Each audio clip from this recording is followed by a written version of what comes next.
Tonight's town hall meeting is to discuss a project that's happening that should we, the council, vote to change the zoning, this project would be taking place right across the street here behind the church, St. Joseph. No, Mary. St. Mary. No. Mary, M-E-R-I. Mr. Kaplan, yeah. There you go. I was like, somebody go do that. Thank you. Thank you. So let me just give you all a quick overview of what's going, how the conversation is going to happen tonight. The city manager and his team is going to give us an overview as to why we're here, what the item is about. Going to give us a breakdown and details about that. After the city manager speaks on what is happening, then we're going to allow the owners of the property to talk about their plans for that property. At which point we'll be able to ask questions. I ask that everyone be respectful and not interrupt when one is presenting or when one is speaking, so that we can have a productive conversation and actually allow our voice to be heard this evening. All right? Is that all right? Yeah. First of all, let me take this opportunity and thank everybody for being here this evening. I thank the councilman for calling the meeting this evening regarding some of the issues regarding development in the city of Miami-dade. What I'd like to do is I want to talk to you about how a process begins, and by the time I'm done with that process, the person that is the technical person regarding this actual application should be here. She'll talk you through that. Okay, fair enough? One of the things that we at the city had to determine early on was how we were going to move in regards to overall development in the city.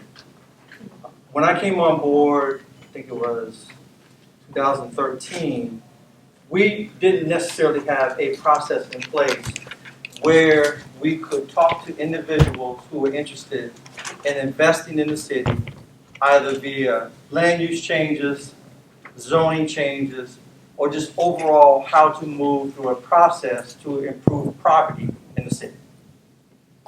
And so having been able to sit and sort of evaluate where we should go, where we're heading overall as a city, and how we deal with development, we came up with a process called the Public-Private Development Roundtable. And I'm going to walk you through what that means. When a person is interested in coming into the city to do whatever it may be, to build a single-family home, residential units, commercial, industrial, whatever that development may be, they come and meet with the PPDR. That PPDR is made up of several individuals. City manager sits on there, city attorney, zoning administrator, code enforcement, building official, public works, and and a couple other key individuals that work in the city that have certain responsibilities that are tied to development. The one key component to that happens to be police. So as we are looking at any issue, any development, any type of development, we have our police looking at it from a crime prevention through environmental design standpoint.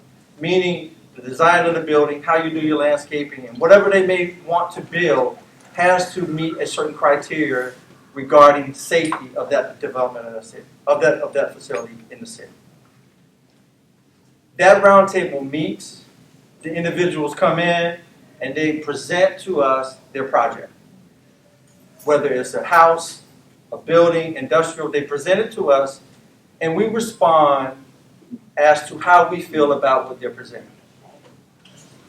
I can tell you, and the city attorney will tell you this, some of those projects that come to see us, we tell them that's not going to happen in the city of Miami-dade. And they walk away mad and frustrated and whatever, but that's something we are able to do and tell them. And I would tell you the attorney gives us a little leeway to sort of deny them not being able to build certain things. And I say that because we can't take away their property rights, but we can direct them in a direction that we believe is in the best interest of the city. And so when those folks come to talk to us, we give them feedback, we give them everything that they need to begin the process of going through getting permits for that development. Sometimes it's straightforward. They want to build a single-family home, straightforward. They're going to build these homes, boom, take them through, they go get their permits. Sometimes it's the commercial development.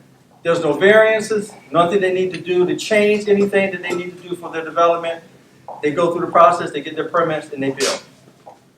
In some cases, we have to deal with zoning issues that may preclude and or redirect a project. In those cases, there are certain thresholds that need to be met.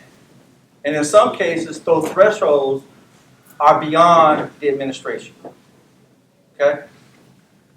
So when it becomes a variance or something that, as the manager, I cannot sign off on, it goes to the council for approval. Okay?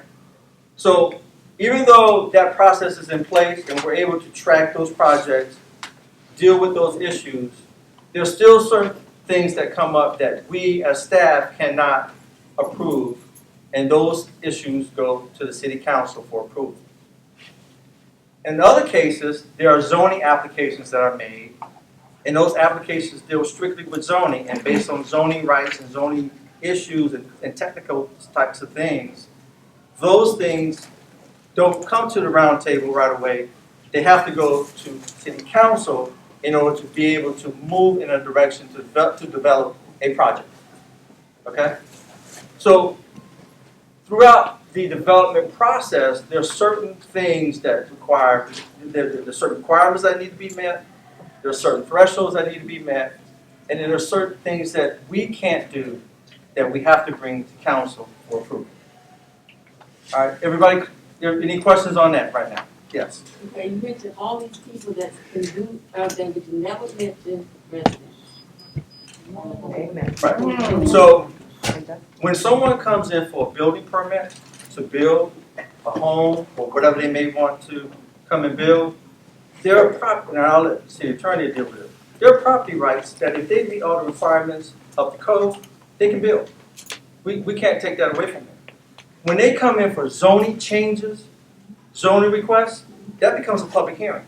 That's why you had a public hearing proposed for this development we're talking about tonight. Those issues, we don't address those issues. We have to bring those to council. That becomes a public issue, public meetings are held, and then those things are discussed, which is where we are now, okay? So where the availability for the public to be involved, they are involved. But if someone comes in for a permit, and they've gone through all the processes the right way to get a permit and to build, they have every right to do that. Okay. If they come in for a permit or they come in for something and there's a variance beyond my threshold, it has to go to council. Then it becomes a public meeting. That's when the public can be involved. Okay? So, the property they bought, so at the time, it was owned by, the property they bought, it was at the time owned by the church, Hope, or did the city own it and they bought it from the city, that property? I'm gonna let them come back You and know the answer. answer to that? It wasn't, no, it wasn't. No. It wasn't city property. But what I was gonna say is the questions, there are gonna be certain questions you need to ask them, so I'm gonna direct those questions to them. But it wasn't owned by the city. Okay. Okay. My Now, go ahead. My question, no matter what, we as the members of this area, is the council going to listen to what our views are? At public hearing, you have every right as the public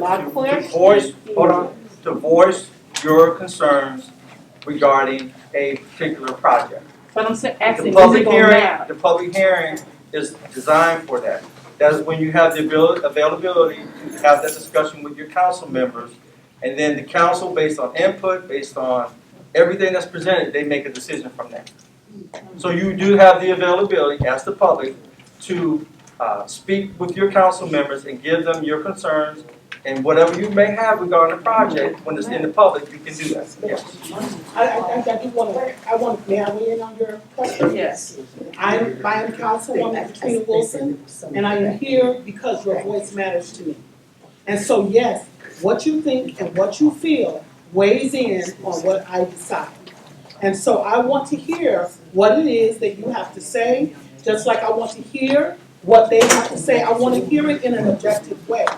And so, you know, I know from issues that I have in my area, we don't all agree. But we all have a consensus that we all are heard. And hopefully, somewhere along the line, we will be able to understand how we reach a final decision. That's for Councilwoman Katrina Wilson. So your voice matters. Well, and more so, the fact that we're having a town hall meeting tonight is a reason of why we care and want to hear from the residents. This item came before the council at our last special council meeting, at which point my colleagues and I said, let's defer the item so that we can hear from the residents. So to your answer, yes, your voice does matter. And that's why we're having a town hall meeting tonight. When the sign went up, when the yellow sign went up, I sent an email to all of the council members and said, please don't vote on this unless the residents are heard. Okay. Right, wrong, you know, yes or no, it didn't matter. Don't do anything in our neighborhood until you talk to us. And everybody heard that, and they asked all of the questions. I went to speak, I sent out emails for everybody to respond. We have to show that we're strong out here. We have to show up. And so when I did all of that, a few of us went down to speak, and Katrina, as she said, and all the other, Linda Julien, Robert, even the mayor, they asked all of the right questions, and they got to the part where they said, have you spoken to the residents? And it was like, and ooh, and he said, go back, we're gonna defer it. Talk to the residents, and come back in January. So that's why we all here, to let them know what we think. Now, what they do, we have to hold them to the fire. Okay. But you gotta show up. So what I like. Go, sir.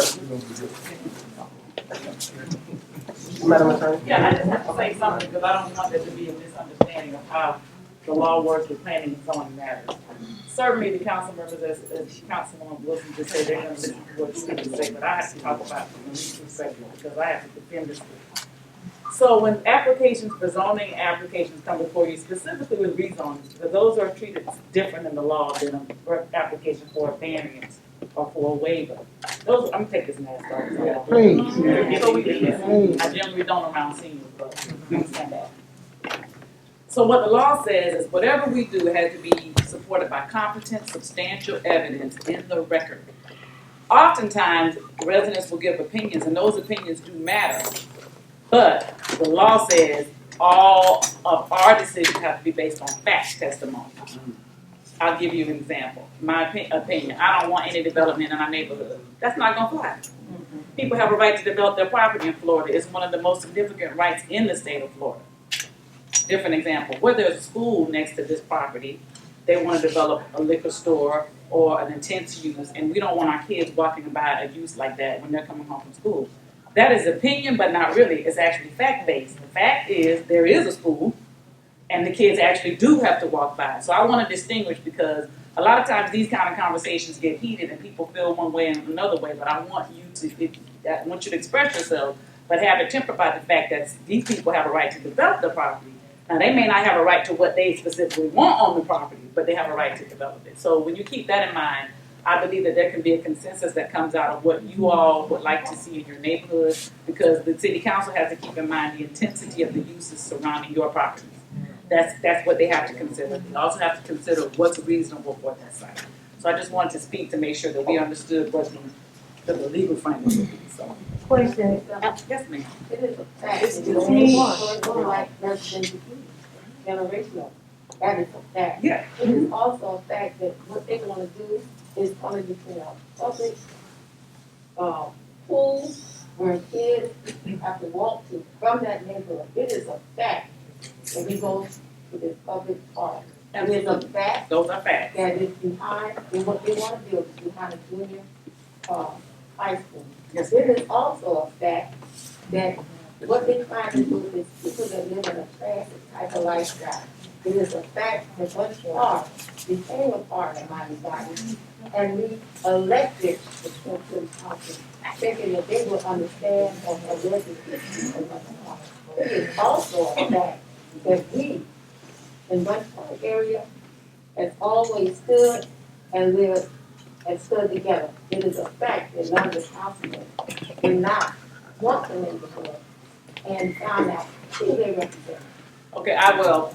The facts that I'm talking about are the facts related to the zoning application. Certainly, everything you said may be a fact. It may not be relevant in the court of law unless it's related specifically to what they're building on their property. I'm just being frank. But all those are facts. If you did distinguish a fact from an opinion. And so what I'm saying is when the item comes before the city council, and I've talked to all of them about it, either they hear you and they want to do what's right. All of them want to do what's right. You have to do what's right in the confines of the law. And I'm not saying one way or the other. I think you should all express what you think and feel. But I'm saying that the rules are we end up going to court. Let's say they deny it. They file a lawsuit. I'm going to defend it. I always defend it. I haven't lost one yet. And I've been the city attorney for 17 years. But the reason that is because I have to challenge them to look in the record, support whatever the decision is. Whether it's a denial, we have standards. You look at the standards. Is it over traffic, police, use of the roads? All those things are standards and they are concrete. They're in the code.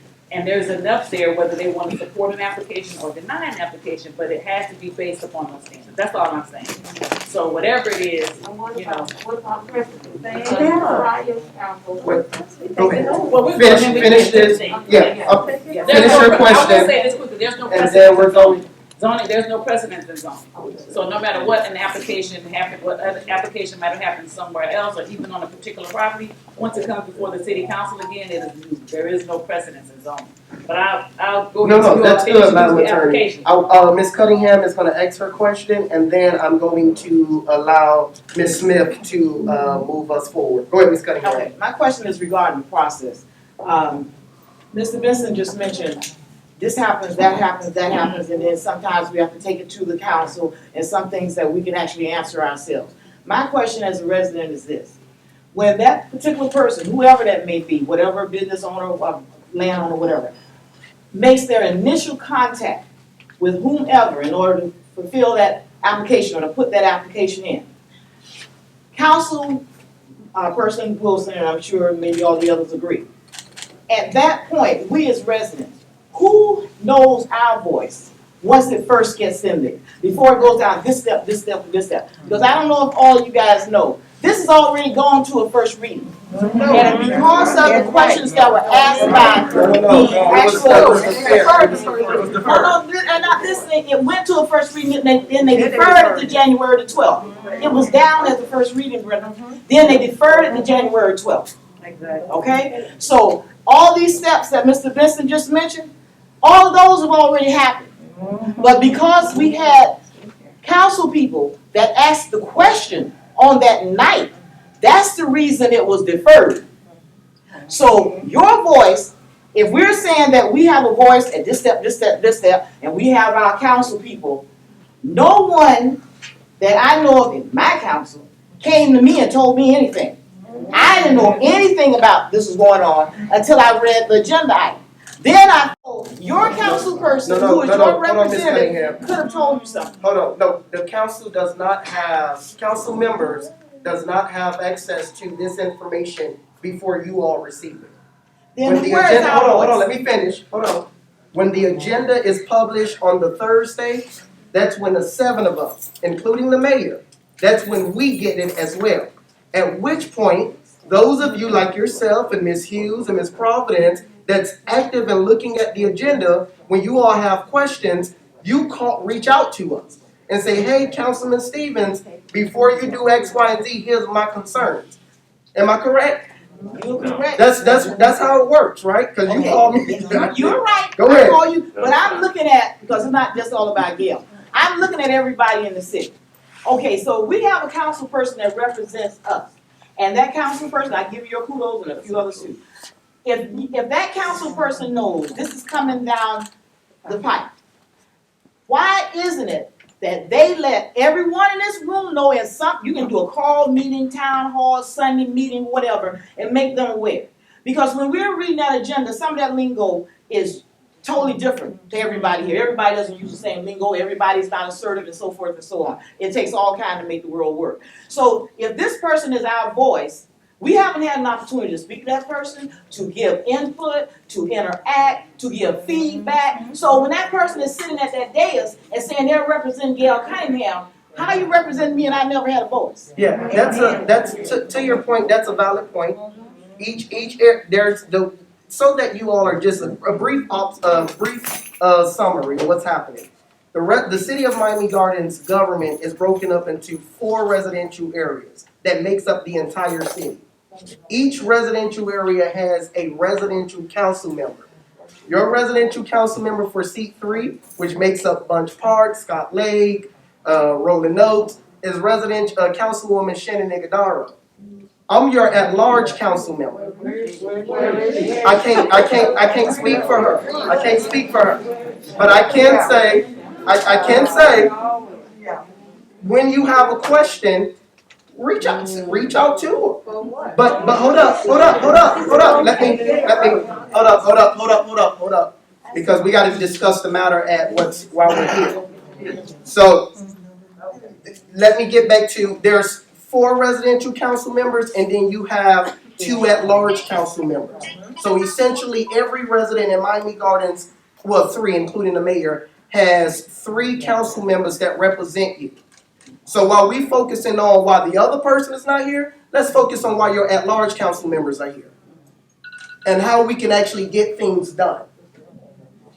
That's what I'm saying here. All right. So let's. I'm sorry. Let's talk about this here. I think that this is a beginning of a new era, right? And there are some things that, as we all collectively as a city sit and listen to you, it may require us to go to the drawing board and say, let's look at the process differently. But this is not about the city or the council excluding you. That's not a deliberate effort. Today, what we are going to learn, and what we're continuing to learn, is those things that matter most to you. You follow me? Yeah. Then, once you can help us to understand that, judge our actions. Judge our actions from there. That we all, to some degree, are new. And the pandemic slowed down a lot of this interaction because we haven't had any in 2 years, right? So there is going to be a lot of opportunities for us to look at processes, determine if that process really gives you an opportunity to be heard before decisions are made, whether or not we collectively, because at large residential seat 4, but I vote on everything. So what concerns you concerns me. What concerns those 2 concerns us. What concerns us concerns them. And so here's what I don't want to happen. It's not a us and them. No, it is a we. That's right. It is a we. And so I don't want that spirit to show up in here tonight. I want us to understand that we are going to do the very best that we can together. Understanding that this side might get something, this side may not, this side might get something, but collectively we've got to walk away feeling, 1, that we were validated, 2, that we were heard, and 3, that we can live with the outcome. Okay, and so hear me out now. Hear me out, Ms. Cunningham. Hear me out. Jump up. Hear me out. Let's first of all take care of the intention. What's going to happen? Get an understanding of what this project here is all about. Let's not lose focus. And if you need to, come back and talk about the other things that you are concerned about too, or else we're going to miss this. Okay. See, and that's what I'd like for you to do. This is what we don't want to miss. Right now is the process, like you said, Ms. Wilson. Right now, these young people, and it's not a them and a they and a we, we're looking at it as the city of Miami Gardens. So if the process hasn't included them from the beginning, that needs to be done, because this is not a done deal. They need to know that. It's not automatically that this is going to happen. So if the process has not happened, they're voicing now and responding that they have not heard about this until tonight. So now we're about to hear from the developers as to what they plan to do, and they didn't come in on the onset. So that you can start changes tonight. It doesn't have to move, because whoever their representative was did not tell them. They haven't had any input. They didn't know anything about it until now. This is not the public meeting, people. It's already gone to the reading that was deferred because of some of your great council people. This is not your, and I mean that, no, I mean that seriously, because they asked some great questions, and that's why it's deferred. But this is, so don't think you're coming in on the onset, and now something's gonna happen that may change that over there. That's all those that Mr. Benson spoke about a minute ago. This has happened, that has happened, that really has happened. So now it's gonna be deferred to January 12th because of the questions that were asked by some of our council. Thank you. Thank you. But let me say this, right? Look at this room.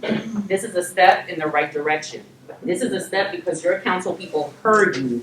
Now, while a process had to take place in order for this here to resurrect and happen. So we are here tonight. Your council heard you. Let's let these folks tell us what it is that they're proposing and why. And can you start the process by saying what they have a right to right now, because that needs to be clear. Right, so we're gonna clarify. Build and what they're trying to build. Yes. I'm gonna have Lakeisha.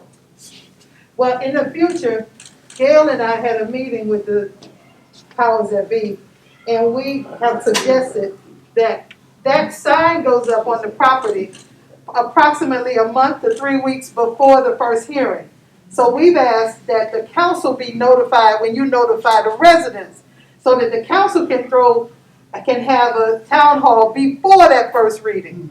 So when all of this has been approved, then we can hear about it, and we can let them know how we feel when they go into the first reading. So hopefully, and our manager is he. Mr. Providence, I don't have a problem. we're hoping that that's part of the new process. Yes, absolutely. And then you can hold your council member to that town hall to tell you what's going on. So thank you, because that was definitely an issue that I've addressed with our manager as well, and he's all over it, so thank you for that. So, he is. You're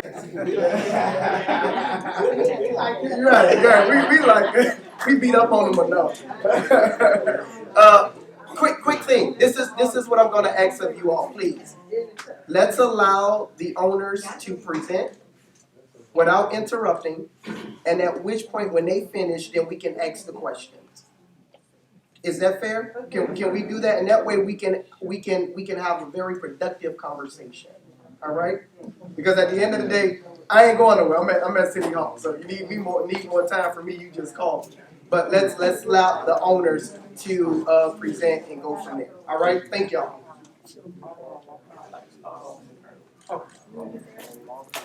It is good to be amongst you.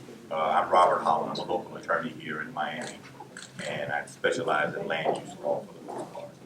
And so I want to kind of give a lot of times people walk away or come even into these meetings thinking we don't want zoning laws changed. Zoning laws, by the very fact, should change because communities change, they grow, all kinds of things happen. And so sometimes what may have been years ago in Miami-Dade in this area, there was a lot of farmland up here. And it was zoned for farmland. And so somebody had to come in and change the zoning to bring a lot of the homes and everything else that took place in here. So zoning laws do change. What typically happens in your city government, and it's not just Miami Gardens, this is all city governments, county governments, and everything. They have planning processes throughout the year. They have what they call charrettes, and you name it, where they kind of come up with community concepts on how they want to see communities develop. Some of those things people participate in, but you'll be surprised, and the staff will tell you how many times you put these things out. I'm not talking about this area, but you put them out, and when you get there, there's maybe 4 or 5 people who are paying attention to it, who actually open that piece of mail and say, I want to go out and listen to what's going on. And you'll have experts talking about city designs and the ecosystem and resiliency and all those things that you hear people talking about now. You have those discussions that go on. And your council, over the years, will pass what they call planning principles. And what that is the Bible that you send out to the development world. This is what we will accept in our city. And I'll tell you one of the things that has gone out very clear in this city. Whether you had some say in it or not, we don't want any more affordable housing, a whole bunch of affordable housing coming into this city, because we had a whole bunch from years before, which means the real high multi-families for the most part. And guess what? You don't have a lot of those applications that come to the city because your city has stood the guard on those types of things. So the whole process that you're talking about, you have a staff, because you're not going to be here every day to kind of deal with all of the day-to-day paperwork. So somebody will submit on what they would potentially like to develop based on your planning principles in the city. And the city goes to all of their seasoned professionals who experience in this, and they'll come back, and I can tell you what normally gets submitted by whoever it is, not just my client, but whoever it is. It gets moved around and jacked up. You need to add this parking in. You need to do this. There's a number of planning principles that they kick in and make sure. So you have to go back, and oftentimes there's like 5, 6, 7 iterations of the plans as they go back and forth through staff. And that's way before you probably even get involved, because it may not even see the light of day because of planning principles were not there met. And then it percolates to a point, and I agree with you, madam. I know we, as part of a zoning process, you pay a fee for the notices to go up. We pay for that. That notice has to go out to you guys in the mail. The sign, we pay for the signs to be put up based on the city standards. All that stuff goes up. So we comply with all of that stuff. So here's what it comes down to, and this is where I had this issue with my mother. For years, in the middle of our block, there was a home that had been burned and it was torn down. And my mom would complain every 3 or 4 months. They need to come clean this darn lot. There's nothing but rats and roaches in here, da da da da. Put pressure on the city come out, force them to clean.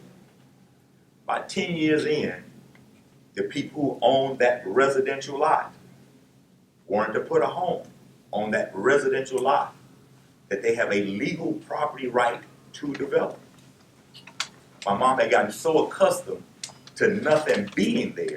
Now her new fight was, we don't want no house there. We want a park there. Well, the city doesn't own that land, and they have a legal right to build a home, Mom. I don't care. We're going to get the neighbors. Mom, they have a legal right to build a home. And that is the lowest use of the property. And so sometimes we get kind of accustomed to seeing things as they are, and we're sometimes afraid to see them for what they could become. Now, I do understand sometimes the neighborhood concerns with any development. And I tell them, the city here knows every time I've dealt with them, there are ways we can resolve those issues. That's what they call covenants.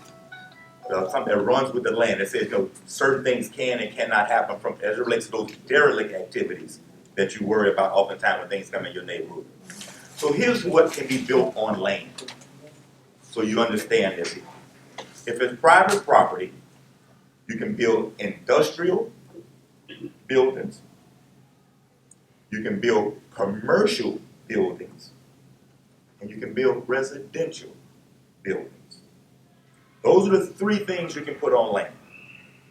And there's a zoning code that gives you the various intensities of what can be done with that. This current land has a commercial designation, which is a much higher intensive use in your neighborhood than residential. Now, this isn't multifamily, these are townhomes. And with all honesty, and they'll get into the design and all the concerns that you may have and how we address that, but it is the second lowest category of development in your city. It is the second lowest category of development in your city. So it means it is less obtrusive. Obviously, industrial, you got trucks and everything else. They would have to come in and change the zoning for that. Commercial, they wouldn't have to change the zoning. As long as they submit plans that follow the law, they never have to come to you because it is currently zoned that way. Under this process, with residential, which is a lesser category than the commercial that they currently have, and because it triggers a zoning change, even though you're what you call down zoning the land, they're taking away what would be more valuable to them. They can sell commercial land much more expensive than you can residential. But they see the market for residential. And with all honesty, you guys know, I'm working on a development in Florida City with Mayor Wallace. And that area has been depleted with homes for years. But now that Key West is booming, most of the folk who are working in Key West now live in Florida City and they're looking for homes.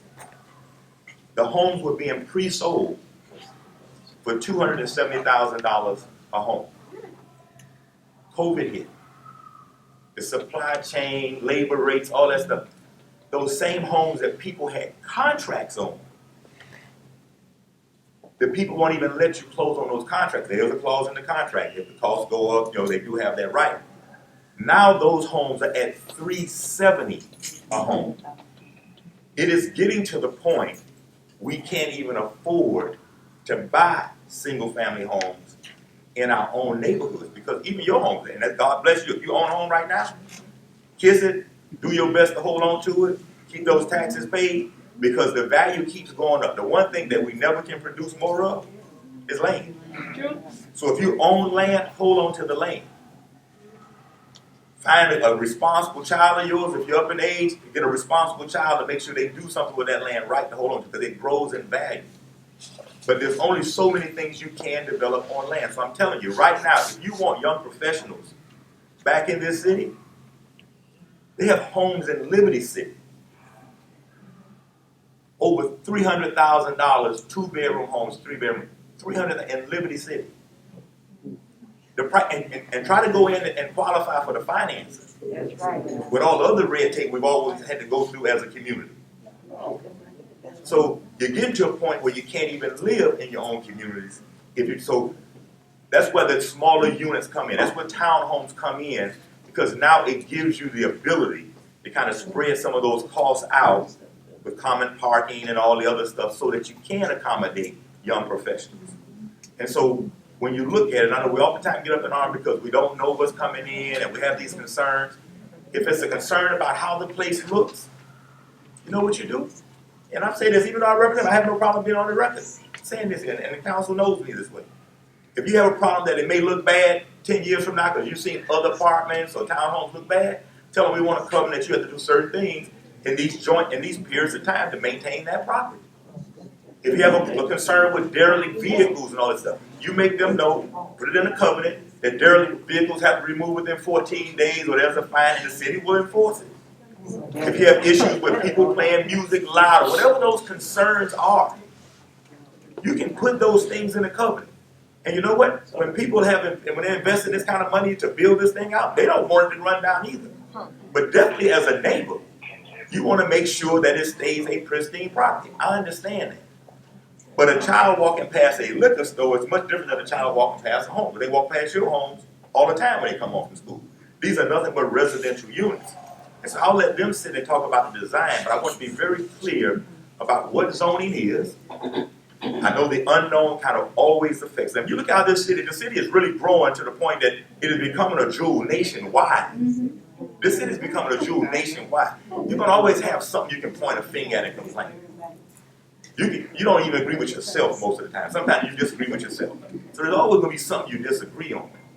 But when you look at the overall mission of what is happening in this city, it is becoming a mecca as a black city. I'm being very honest with you. And so that means you have to upgrade your housing stock. It's no different than an old car. At some point, you got to upgrade. You got an old stove or refrigerator. You got to pay something to upgrade it. So this is just bringing you newer housing stock into your community, which guess what? It makes all of your property values go up too, because now there's more investment going into the housing market that is newer, and your value goes up. Which is why you can see the site like Studio 183 used to be, that beat down shopping plaza for years, and the guy wouldn't sell it. He wasn't putting no money in it, but he wouldn't sell it. But he knew he had a gold mine when he did sell it. But you know what? When other things started happening in the city, people recognized there's value in this site. More money went into buying that.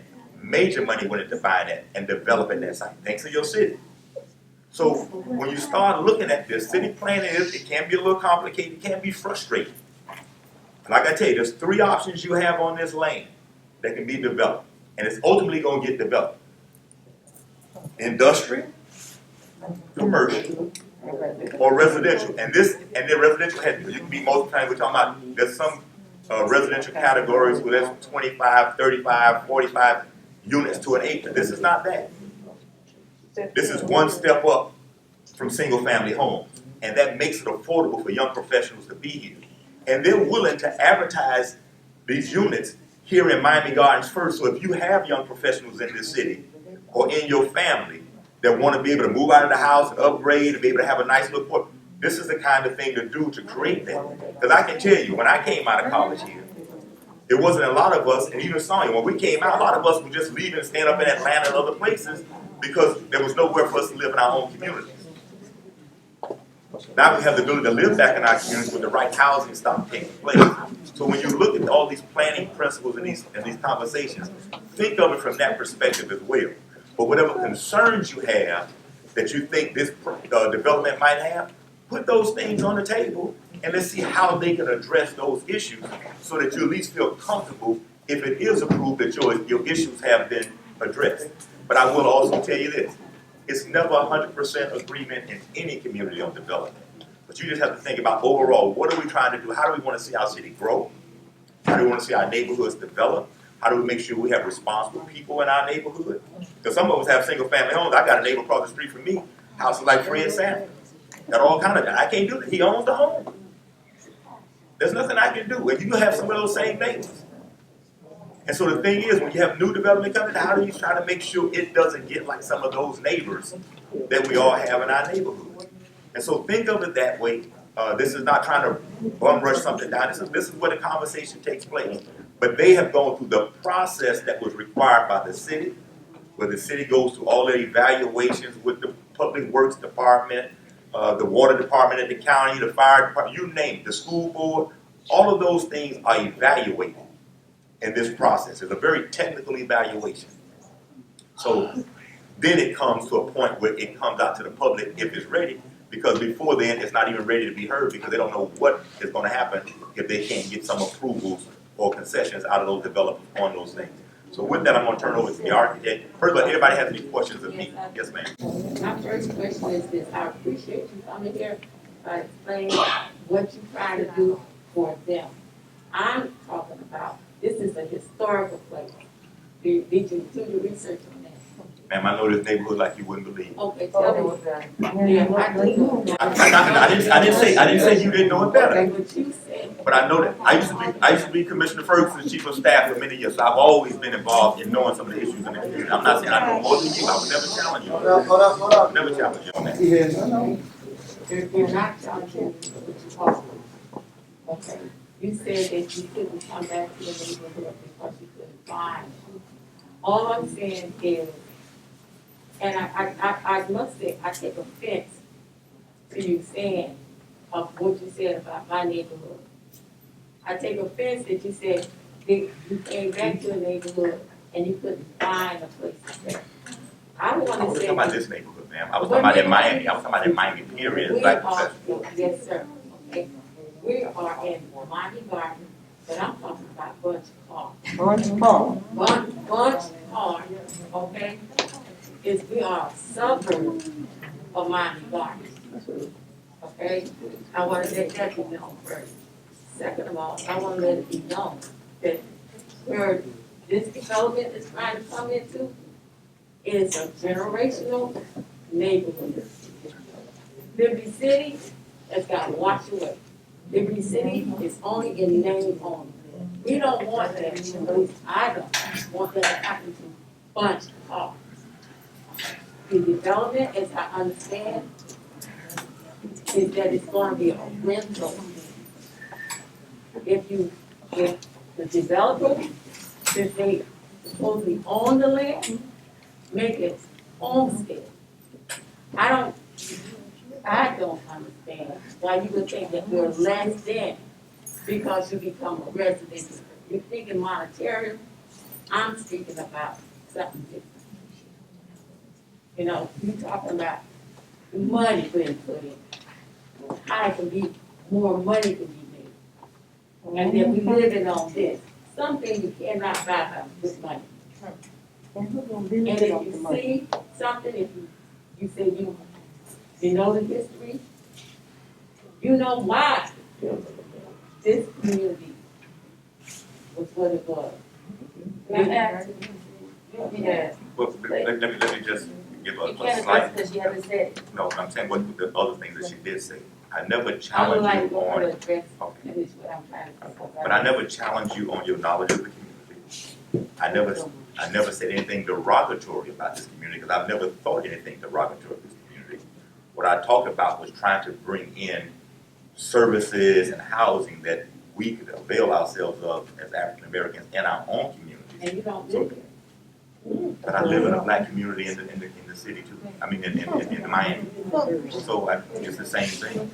We all have some of the same challenges in our communities. The issue, That's all. one of the issue is, you want to change it to residential. And the problem is rental. When Miami-Dade, when Bunche Park was established, our federal government had the good sense of finally do something right by blacks in the South, particularly Florida, to make sure that we own it. So I'm a young professional. I'm their age. And let me tell you something, what he's charging in rent is mortgage. You want your, and I'm an inheritance, 17 place, I will inherit 17 place. Okay? Your children, your grandchildren will inherit. But if you want them to own in the city, like our parents and my grandparents, her parents own, you want to get rich by selling the houses so that we can invest. While you getting rich, enrich. While you get rich, enrich. So the next generations that come in here have something to invest. I can send my boy to school on the equity in that house. I can pay for his wedding on the equity in that house. But you rent. Ain't nobody getting rich and getting better and improved. Thank you. But you. And this the reason why we have clout, we have educated children and grandchildren, because our federal government and our state was wise enough and finally did right by us and allow us to own some homes. Soldiers, We need to continue that. Before we start going around the room to ask questions, I want the owners to present because they have the right to build on their property. They don't have the right to. Hold on. Because what we will not do, we will not be disrespectful and not allow everyone's voice to be heard. Now, I hear you all, but we got to be respectful. We got to be respectful and allow everyone's voice to be heard. At the end of the day, they still own that property. At the end of the day. There's a process that's going in place, and that is what we're doing here tonight. But at the end of the day, I'm asking, please, let's remain respectful. And everyone is voicing your concerns, which I'm here for. That's why we set up this town hall. That's why I said I wanted to set up a town hall. I want your voice to be heard. But before we do that, let's allow the owners to present what they plan on doing on the property should my colleagues and I vote to change the zoning. Now you're talking. Okay? It's about the property. Exactly how much land on that corner are you calling your property? They're going to present that now. Okay? Thank you.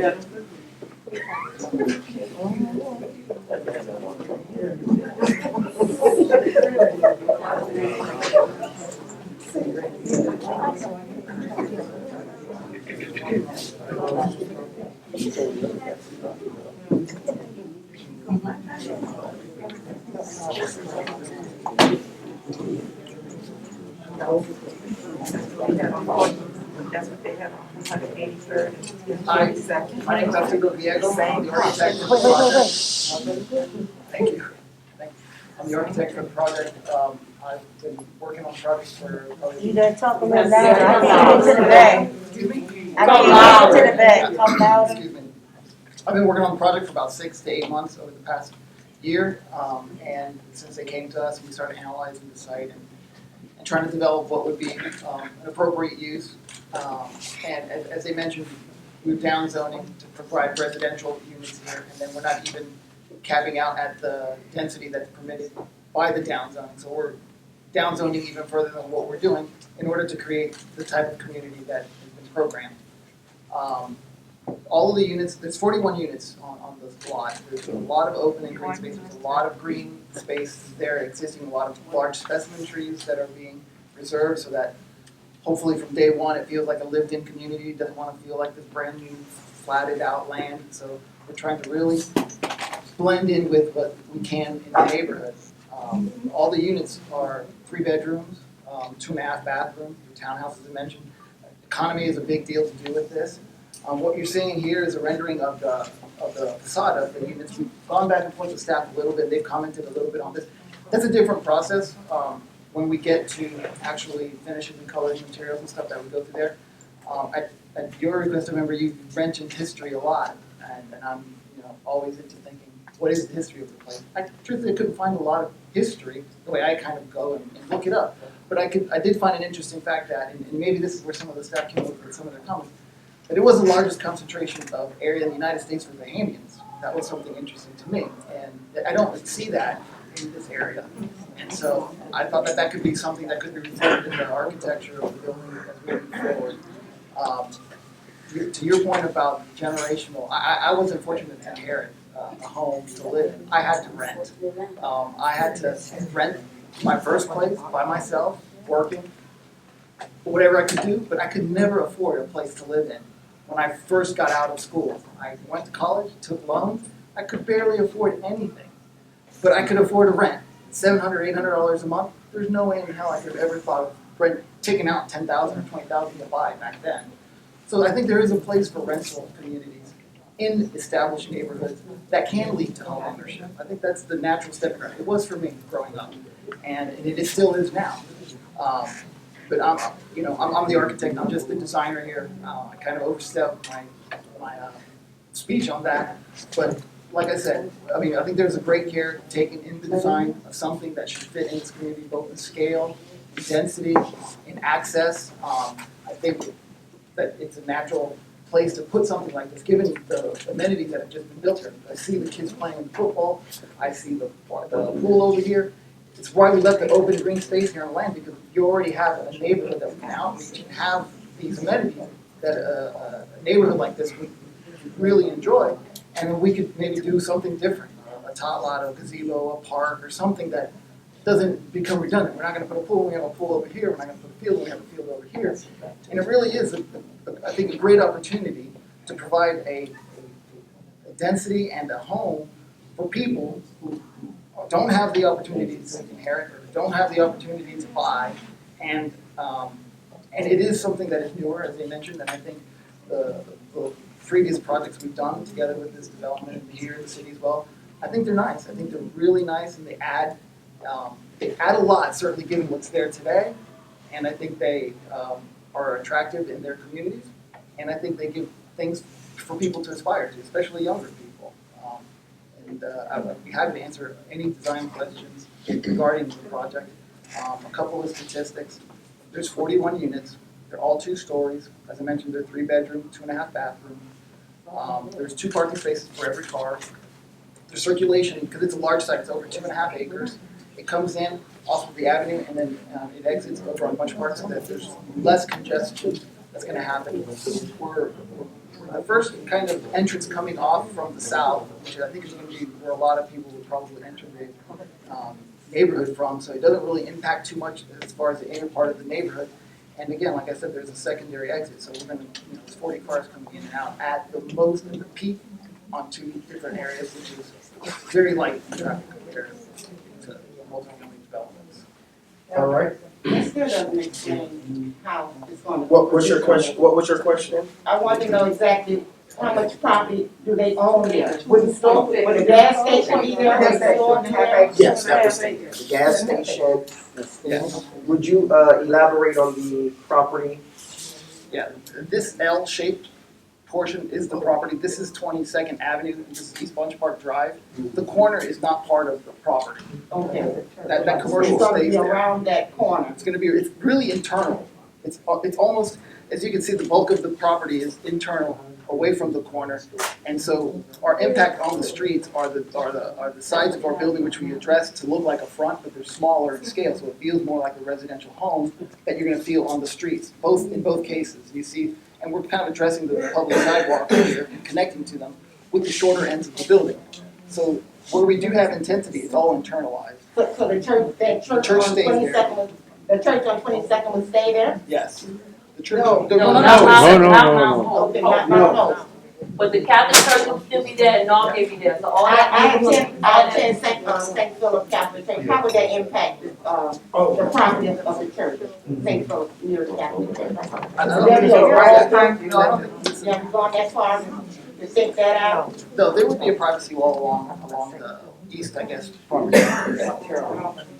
And there's already a very dense hedge there, you know, now. There's a lot, if we're talking about this east property line, there's a lot of large pine trees there. I mean, there is a lot of them in this other tree survey. And a lot of those are being preserved in that area there. In this green area here, there's a very big one right here that's actually being saved. And then there's a big hedge planted. And all alongside the canal, you know the canal that separates?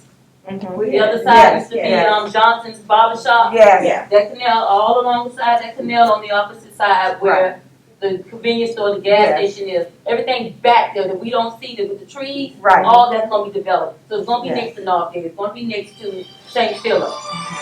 It doesn't go. It's gonna be all back there in that back. And they're gonna get out how? That, you gotta remember also, I don't mean to block, but I just want people to realize that Rev, who owned the church, now remember, they had that open field there behind the Catholic Church. That's their property.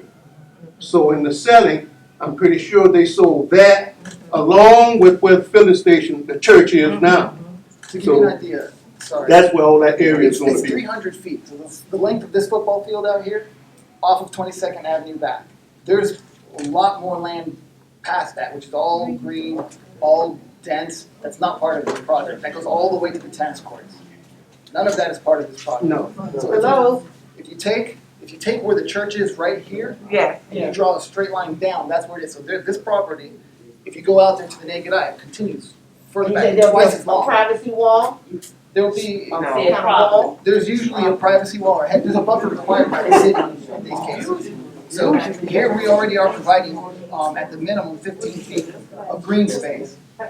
For the owners, they want, usually it's not like a wall, it's usually like a metal gate, a metal fence, gate hedges in front of it.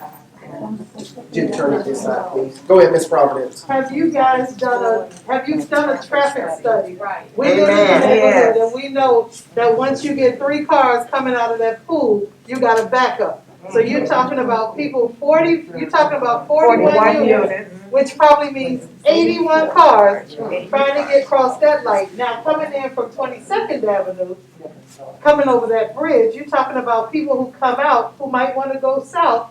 We're talking about 1,000 U-turns right there at that light. So have you guys done a traffic study?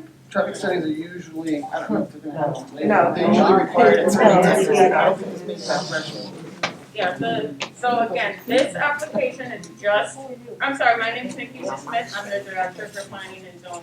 Take off your So mask. this application, I can't, sorry, I have underlined it.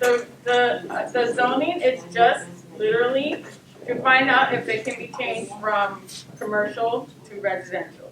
We haven't designed this as yet, or gone into that space, because first of all, they have to pass the rezoning. If they don't pass the rezoning, none of that's gonna happen. Once they pass the rezoning, if that is approved for them to do a residential, then at that point, this 22nd Avenue, I believe that is a county road. So they would have to go to the county to get approvals for access, for ingress and egress, so the county is gonna be looking very closely at them. The Department of Environmental Resources is going to be looking very closely at that, for the water, the sewer, the traffic circulation, the trees, all of that is kind of the second phase. We haven't quite got to that second phase yet, because they can't do any of that unless they're able to get the rezone.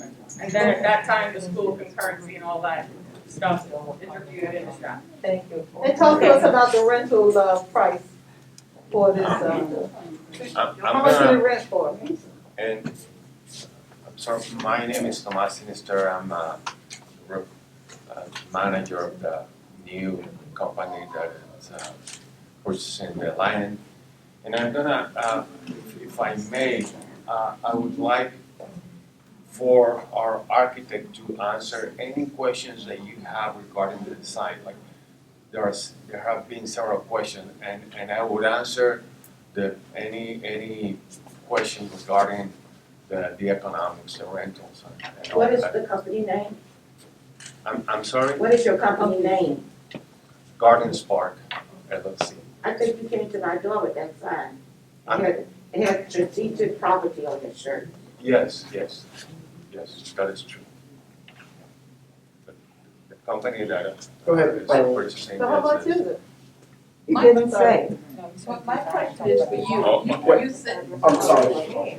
We have one and then I'm come up to. Go ahead, Ms. Two quick President. questions. 41 units, 3 bedrooms, 2 baths, 2 cars to every unit, coming out to a 22nd Avenue that's only 30 miles an hour. Everybody's trying to get out to go to work. Also, that convenience store, will that still be there? Yes. Yes. Right. It will. It That's will. what I'm asking. So now you would have, if this is approved, you would have a 41 unit building next to what used to be, I think, a U-Total or something. And now it's still sitting there.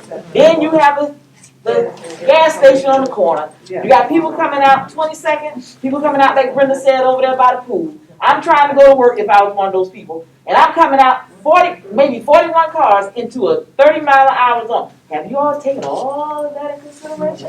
For what could be? If I can, let me try to address that. So, first of all, that assumption would be that everybody leaves, even in your neighborhood, everybody leaves exactly at the same time and comes back exactly at the same time. Sir, So that's- excuse me, no matter what time they leave, it's still 30 miles an hour. Okay. 60, need speed bumps. Alright,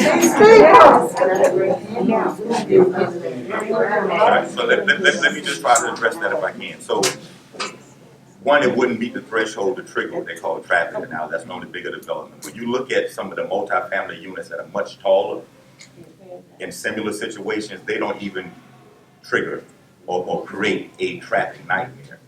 But you have to understand this. They have a legal right to do commercial, which is probably 3 times the traffic of the residential that we're talking about. And they don't have to come back before you for that. And so this is a less intensive traffic development. And that's just being honest. If you put stores and all the other stuff in there, it's a lot more traffic. So if traffic is your concern, if it truly is a concern, this is the least of the impact. I'm not saying there might not be some other issue, but I wanted to explain the traffic piece. So you understand. Go ahead. I understand all that. But do you all have any kind of eyesight to know with 41 units, 82 parking spaces, you still got to have additional parking spaces for people that come in and out. And they're coming out to one little street. I've been here since I was 4 years old. Coming out to that same little street. You also have a new bike lane that's there that cannot be disturbed. You have a bus coming by there. And you don't have a back way out of there. Is it a 1 or 2 entrance? There's 2 There's entrances. an entrance exit off of 22nd Avenue, and there's an entrance exit on the other. Around St. Oh, Philip Bunche down Park. all day. So it's not always around this one. Oh, right, In but and you out. see how narrow that street is? Have you all meandered around that street? It's not enough to even put 2 lanes is still not wide enough. I am just concerned that this is gonna be a nightmare. If you go out there now, this light here, it might take you 4 or 5 lights to get across that one street. So if you don't live here, you never see, this is what I have a problem with. You don't take the time to study the pattern of the neighborhood. I know money is important, but we have to live here. We have children that have to go to school on both sides. I'm all for development, but not at the cost of people's lives and livelihood. You're living in a concrete block over there. What kind of life is that? What kind of socialization? What is that? You just go to work and come home and go right to your house and that's it? I don't think it's any different than most townhomes that people build, to be honest But with we're you. not a townhome. No, I'm just saying, but this is, again, I'm trying to get you to understand, right now, if you look at the commercial use, if you think traffic is your issue, and you're saying, I want to deny this, I'd rather you develop it with what can be developed by law right now, you have a bigger issue. So you're And they telling have us, no requirement to even come back. so you're telling us it's either or. No, I'm not telling you that. No, What no. I'm telling you is the options. They are asking for a lower category, which is less traffic. Give me 1 second. What's happening is, 1 second, I'm gonna get your hands, I assure you. But I wanted to bring some clarity to your question. Right now, their land is zoned as residential commercial. Ms. Smith, am I correct? No. Neighborhood. Just commercial. So it's just commercial right now. Nothing, it's just commercial. So legally, they have the right to build commercial on that land without the council making a decision. Okay. Alright, good. That answer. But that. So that's what Mr. Hollis is, that's what he's saying. Not that it's either or, he's just saying, right now, they have the right to build commercial in a neighborhood, right now. They have the right to do that. Hold on. What's the full? PPR, that committee decides too. Remember he said it earlier. They present the plans and then they decide whether or not it's good for the plan. No, Madam Attorney, correct me if I'm wrong, the committee don't decide that. No, the law, the zoning code decides what zoning can. No, that's not what goes on because PPR is an informal roundtable discussion where all the different disciplines in the city will look at a proposal and give input. It's not. Don't believe the height that they can come exactly to be that they can't come up there and just put any type of factory there or whatever. They do have to come to the city. Yes, they can do commercial, but there is some limitation on what type of commercial they put in there. Now, commercial is jobs. Where rental is us giving our money, or other people coming in who can afford those apartments, those townhouses, because it's rental now. Nobody never owning nothing. Can I ask a question? I really, hold on, because I know, wait, give me. Respectfully, as our presentation and so forth and so on, and I understand it to be, going from, residential, from, commercial, neighborhood, residential to, neighborhood, residential, which, is that correct? No, that land right now is zoned as commercial. Yeah, I So mean, they're asking to change it from commercial to residential. Which is rental, not ownership. But- Ownership is rental. Okay, hold on. I just returned to this community, and my brother here, and some of you may know me, we're the McCoys. Now, we've been in this community for a very long time. Change is good. Now, I come from a place that was predominantly black, Washington, D.C., Maryland area, and saw how the change, and you may be familiar with the Prince George's County, Maryland. Yeah. Okay. I see Miami Gardens as that. My plan when I retired was to come back to Miami Gardens because Miami Gardens has been lifted up and we going forward. I don't want no commercial in here. We need to understand that right now. We don't want nothing commercial coming up in here. Why? It's already But wait a minute. Now, but you talk about the traffic pattern, but when you start talking about bringing, as the gentleman said, they have the right to put other commercial. But you got to think all about all that other excess of people from wherever who can come to that community to buy and service and this and that.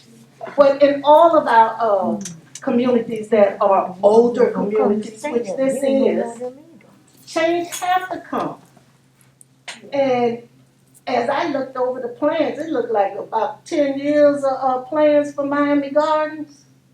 Some of it has commenced, And some of it at 27th Avenue, when they get through building that town center, this, that, and the other, this is gonna be a booming place. Will we still be here though? Not meaning death, us. No, we're not gonna do the backwards and forwards. We're gonna address the question, the issues and then decide, hold on.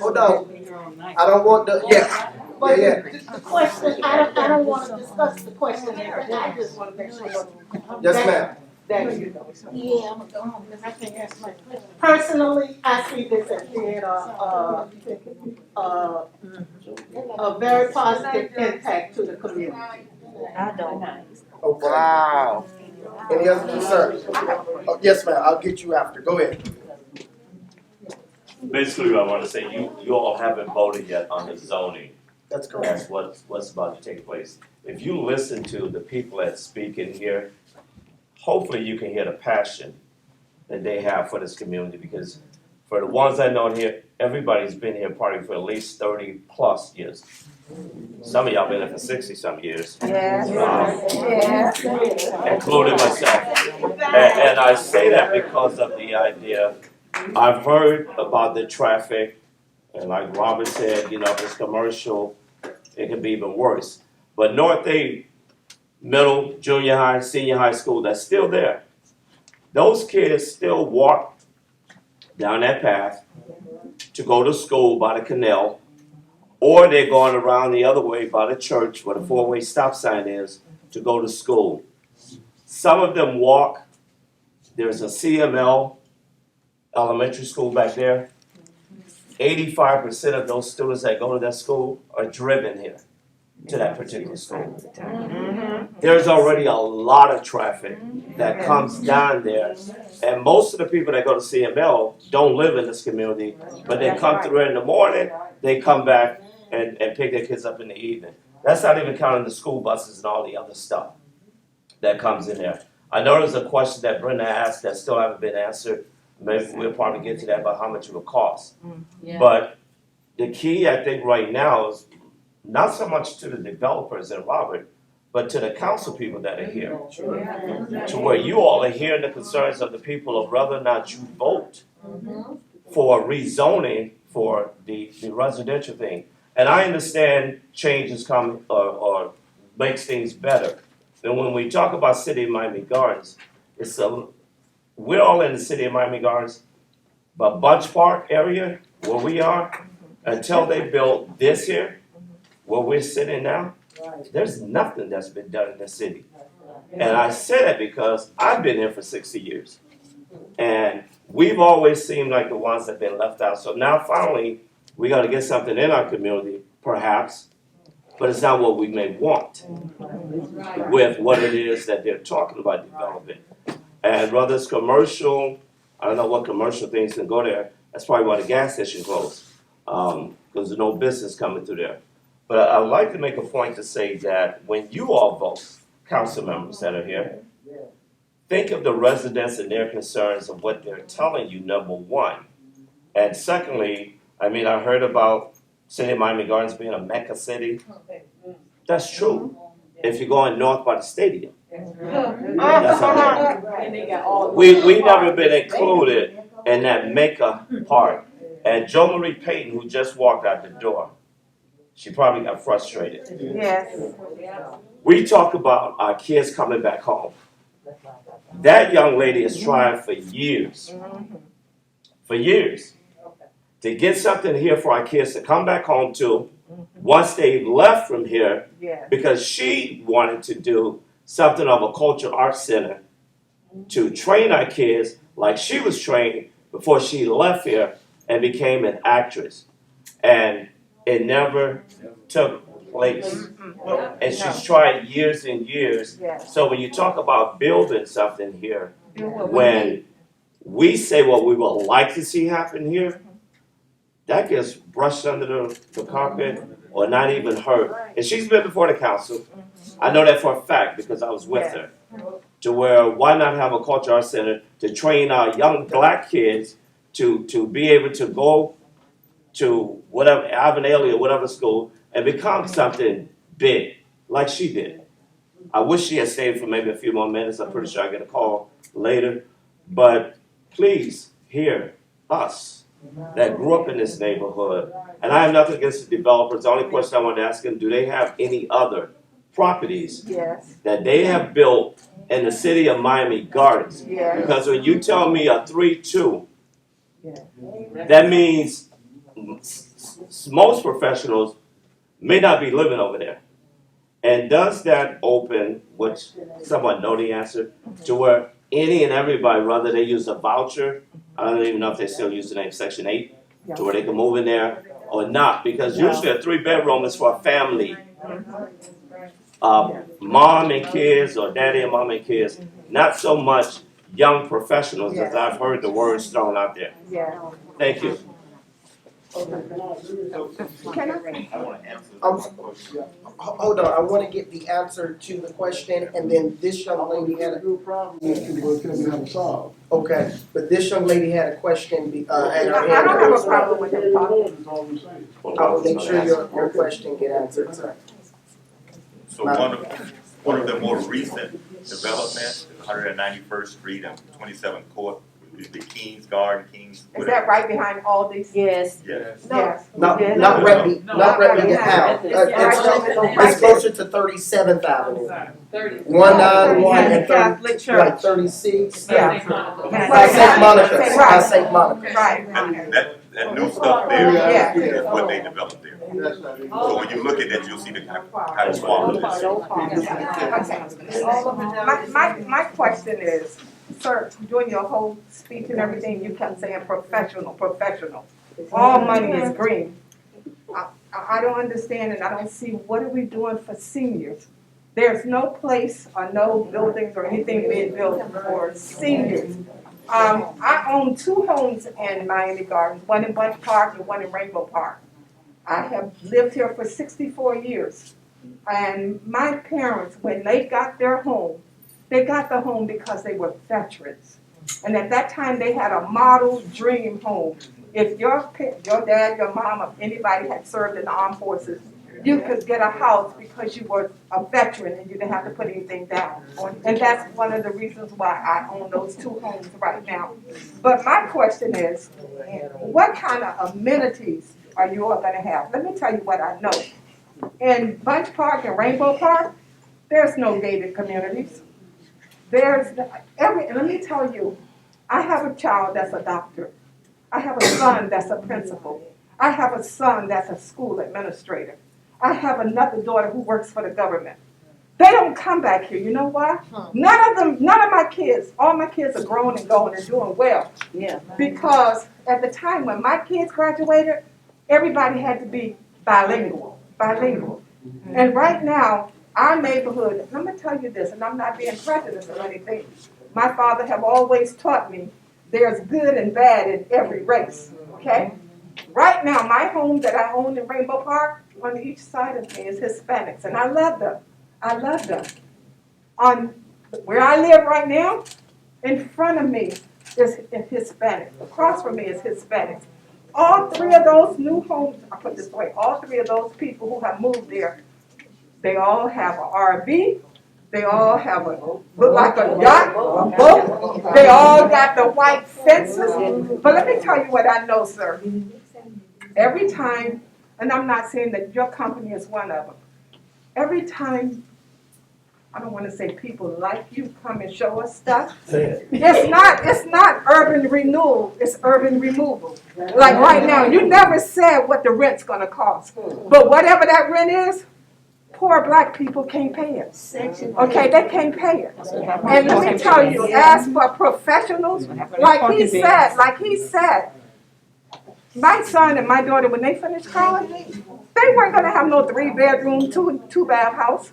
But with the jobs that they got, as my daughter lives in Minnesota, my sons live in Jacksonville, one live in Georgia, they did not come back here. I got to tell you this. The taxes that we pay here in Miami Gardens is far more, if whatever your house is right now, let's just say your house is valued at $350,000.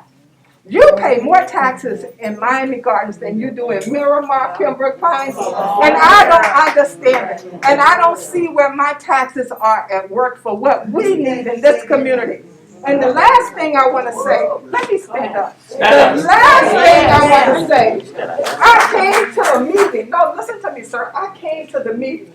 And they rezoned that property behind New Way Baptist Church. And the church was there. The church was there. 406 units. The church wanted that property sold, okay, for whatever reason. But the end result, you're talking about the traffic. You're gonna get your 41 units, just go 2 lights up. I tell you, it must be about 5 buildings, about 4 floors. 406 units. 406 units. 406 and they're going to be units. emptying out on 22nd Avenue. And I'm like, oh my God. When everything was given for them to have, I'll say residential, and they are rentals, I don't know what the cost is, but I'm just saying it's not nothing foreseen. I thank God. I thank God. I'm a retiree from Bell South. Worked there 33 years. I've been retired for 19 years. I'm blessed, but everybody's not. And nobody's doing nothing for the people whose children have died, before they have, and they're seniors, and there's nothing being done for them. And we just can't keep going like we don't see it. And you gotta do something about the traffic. You got to. One second, Mr. Manager, go ahead. Glory to God, to all the saints. Glory to God to everybody that I am.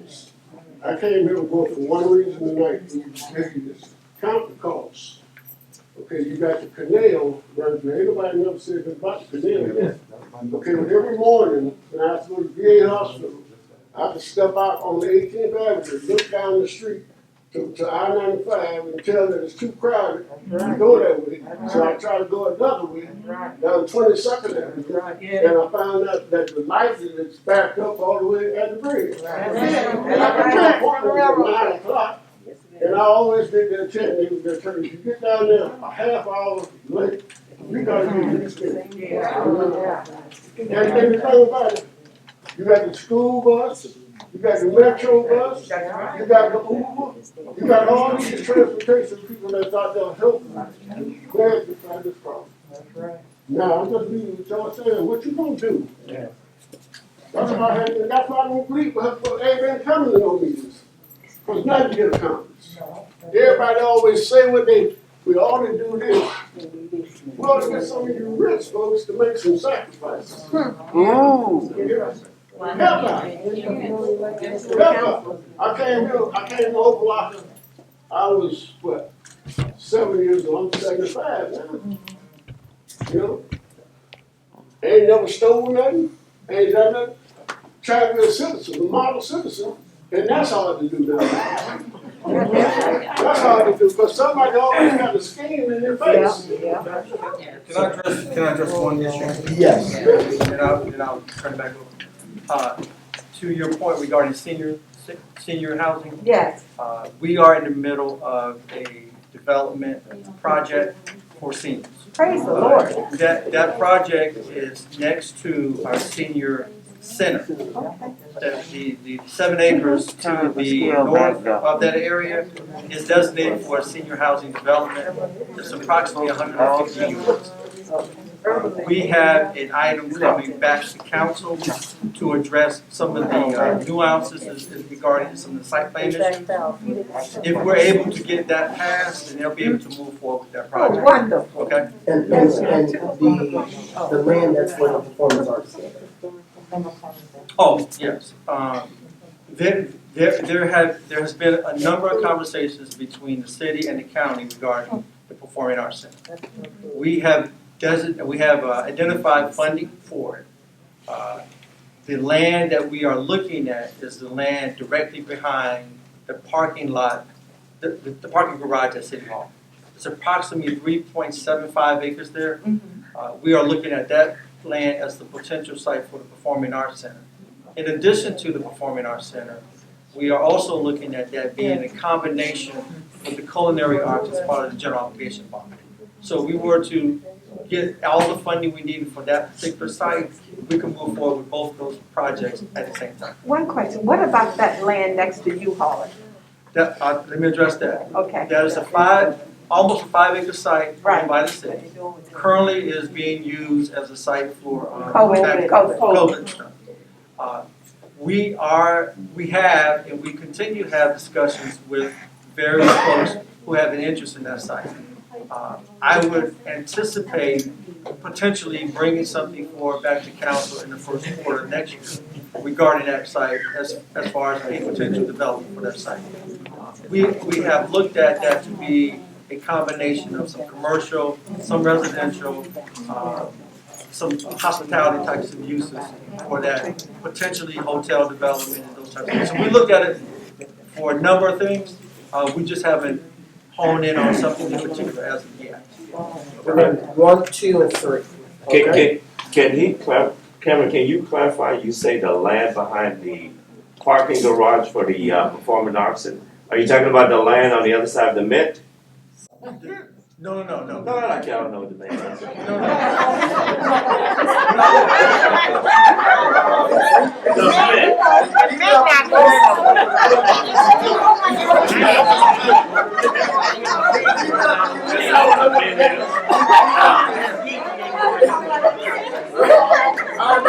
I'm sorry.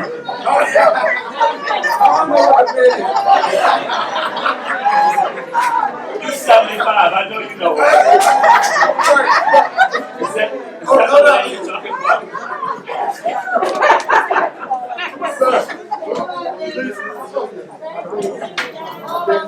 If you look at the parking garage, to the east of the parking garage, the city owns approximately 3.5 acres there. That's the site. Where the apartments are? Yeah. Okay. All right, sir. My name's Paul Roberts. I grew up with this one. You're older than me now. Don't say me. First, I want to commend Attorney Holland, Attorney Sonja, for trying to explain what can be done legally. Because I think the biggest problem is a lot of folks understand what the person's rights on property. I'm a retired property manager for AT&T. I manage the president's office. I manage property from Broward County down to Dade County. I have the authority of anything in the state of Florida.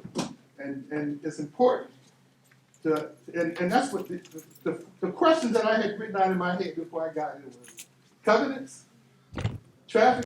We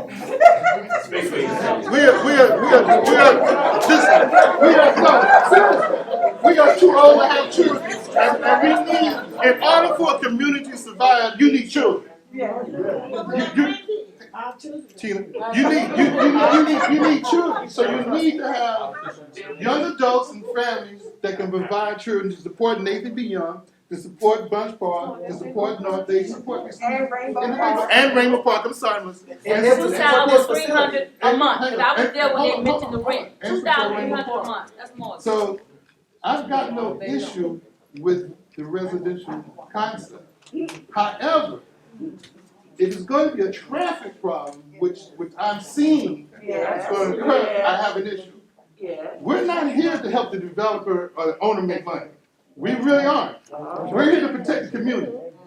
And so if that area is going to be a traffic problem, which I can't see how it cannot be, then I got a problem. I have a problem. And I appreciate what you want to try to do, but we're not here to make it easier to make money. If you want to zone and if you're going to stay zone commercial, it's up to the owner to figure out what can he put on their commercial. But if it's going to be a hazard to the kids coming back and forth to school, to the kids going to the pool, I can't see how it cannot be. And if you come across 22nd Avenue, coming north, to make that turn off that bridge, we got a problem. We really going to have an accident problem. So again, if I can get a better feel for the traffic and how the traffic's going to flow, I can buy into this. But if I can't, I'm dead set against it. And I'm one of those folks who fought hard to get that pool. So some of you know me from the pool. We fought real hard. So to try to address your question. Go ahead. I don't think we will be opposed. First of all, some people are going to have feelings about traffic regardless. So my thing is, if there is a scientific way, because they have standards that they use, and you know this, having done what Oh, you yeah. they have scientific standards of how they use, and they monitor, they put the little cord in the screen to do all that. If there is scientific information that shows that we don't exceed the level of service or won't create an issue, would that give you comfort? On that issue. Oh, I'm saying on that issue. Yeah, on that, Because typically people say, well, that- it's traffic, they don't, it's kind of like when you first get, your first apartment and you walk into the bedroom, and say, oh, this room is small, and you start putting your furniture, oh, there's more room than I thought was in here. So we can show through the scientific process, and they have what they call traffic engineers. If we can show that, and the city would, that information has to go to the city for evaluation. If we can show that, then would that give people comfort, at least on the traffic issue, number one?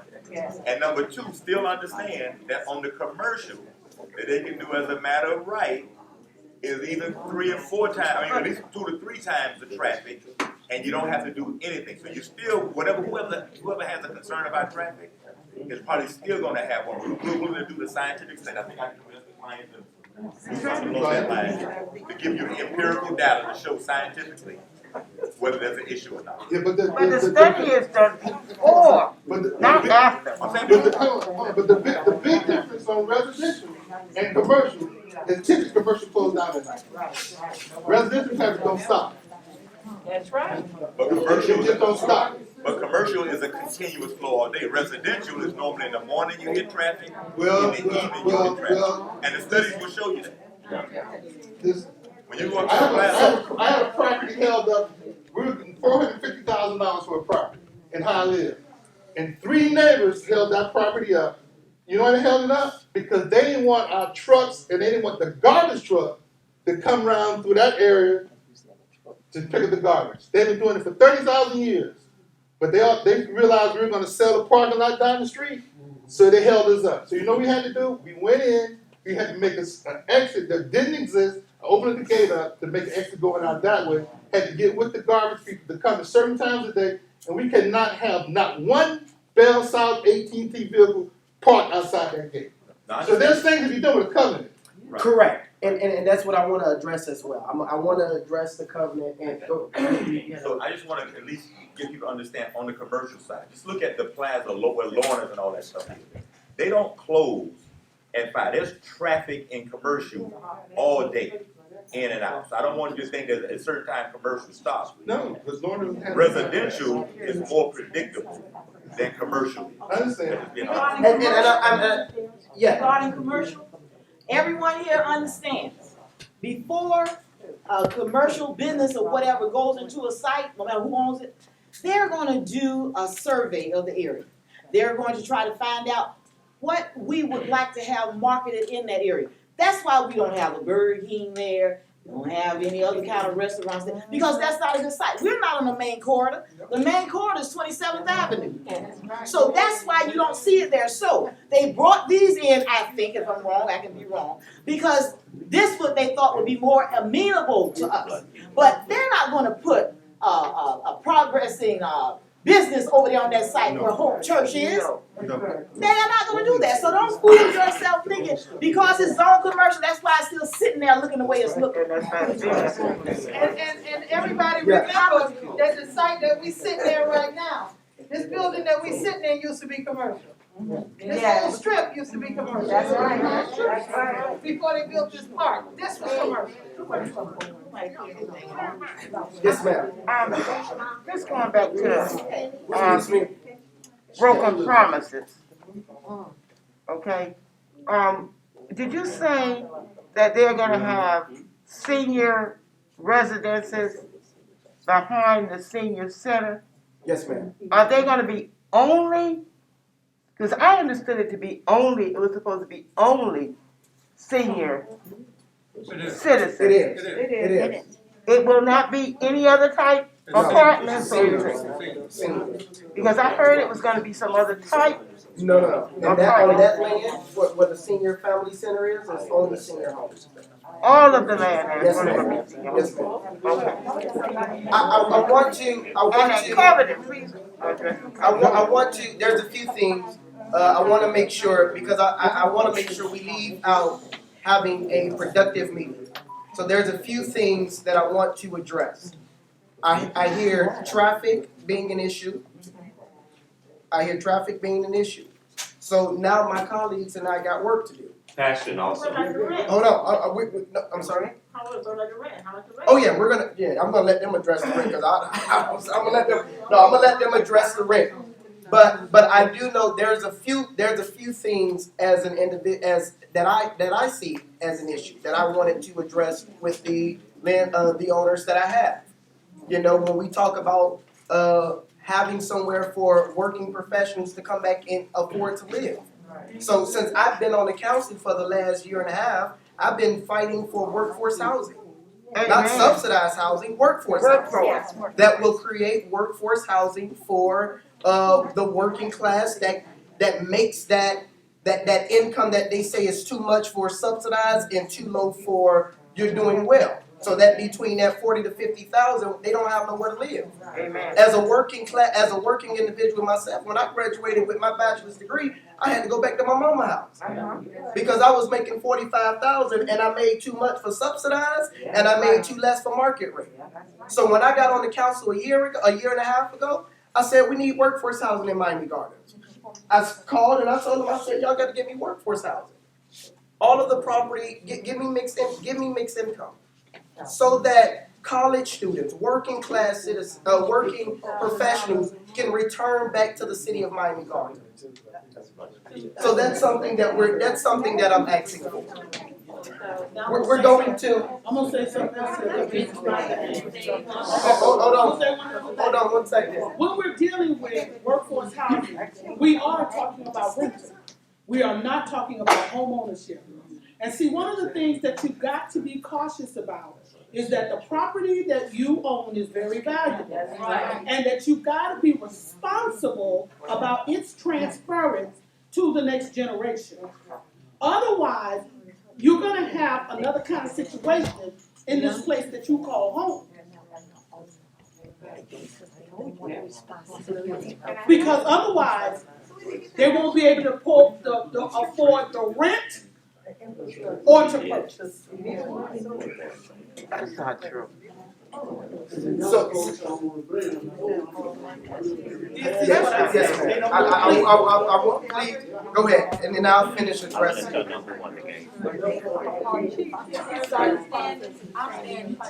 Workforce housing. I want to say, first of all, I'm grateful for the councilman, lawyer, city president, and the developer and owner. I'm grateful that you're here. And especially my friends, my neighbors, those who left, those who are coming back. But most of all, I am grateful for this neighborhood. This is a generational, historical area.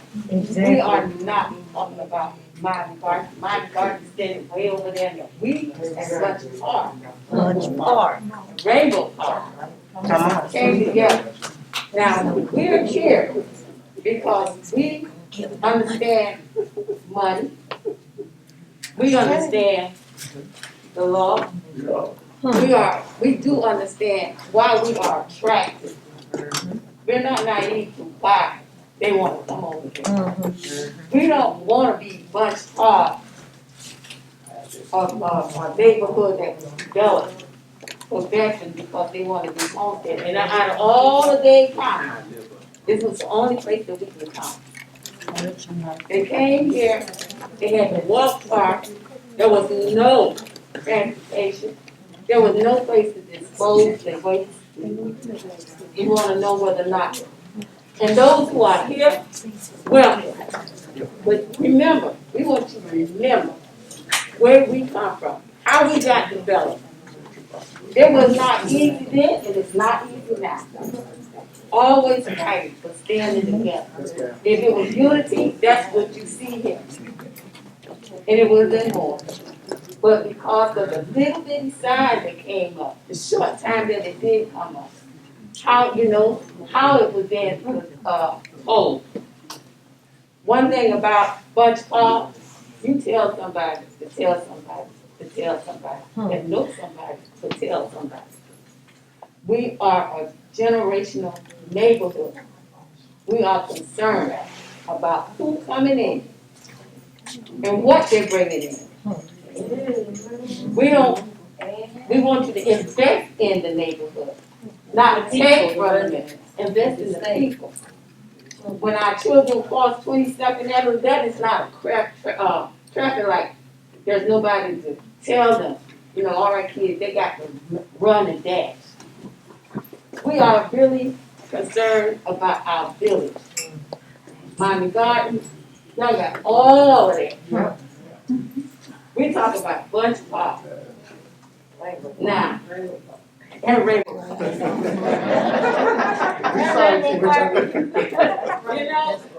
Even our zip code does not say Miami-Dade. Our zip code says Omaha. Well, to that, but we're still incorporated as Miami Gardens. We're still incorporated. If you do that, then put our zip code. And we're working on it. We're definitely addressing those issues. Yeah. So I'm just saying, this is, if one of them, I want you to see that this is a historical place, gotta make our taxes go down, then do that. I don't know whether historical make our taxes go down, but we want to represent.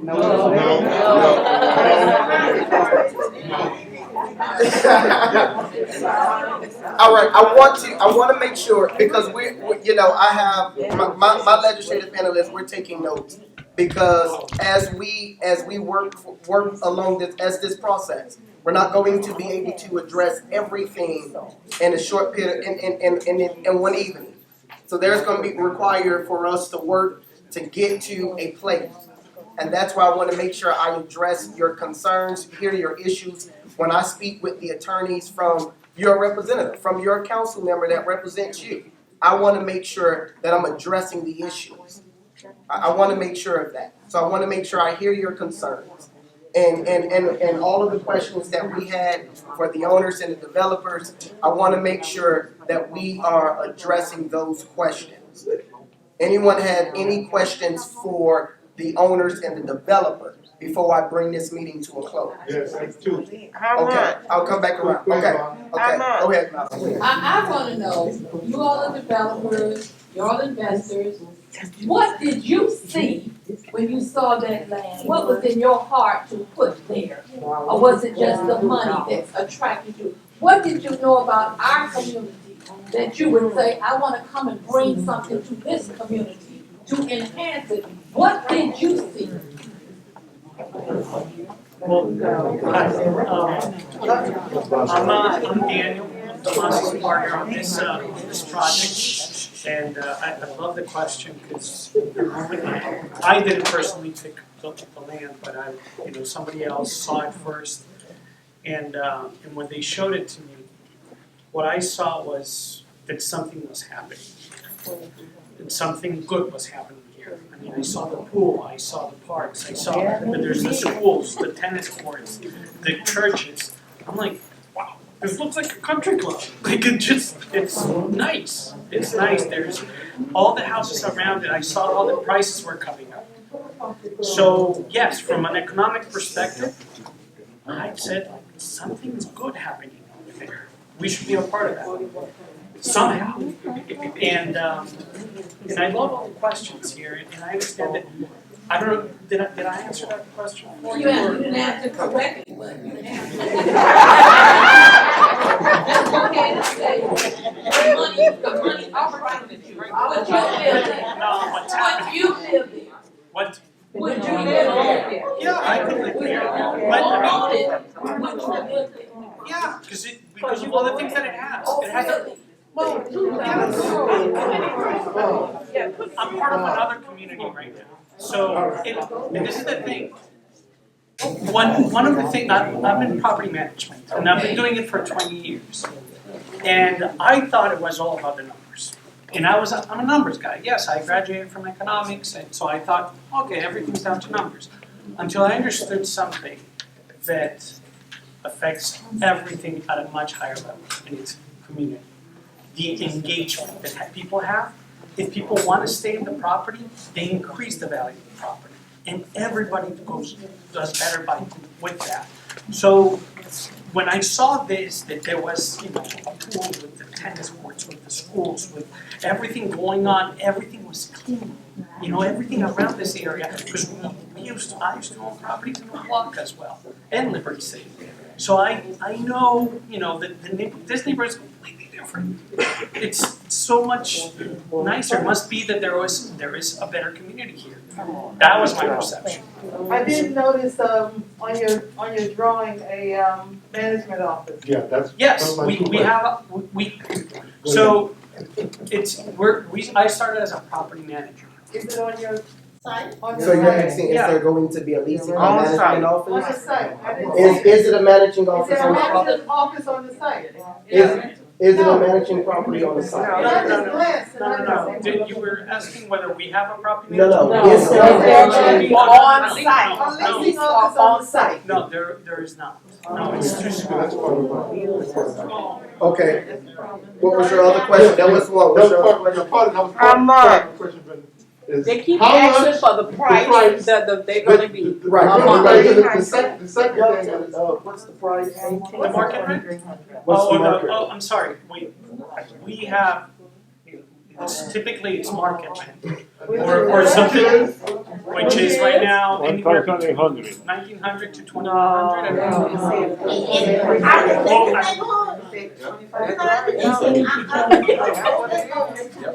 I've got a granddaughter. She gonna leave Miami because the rent is too high.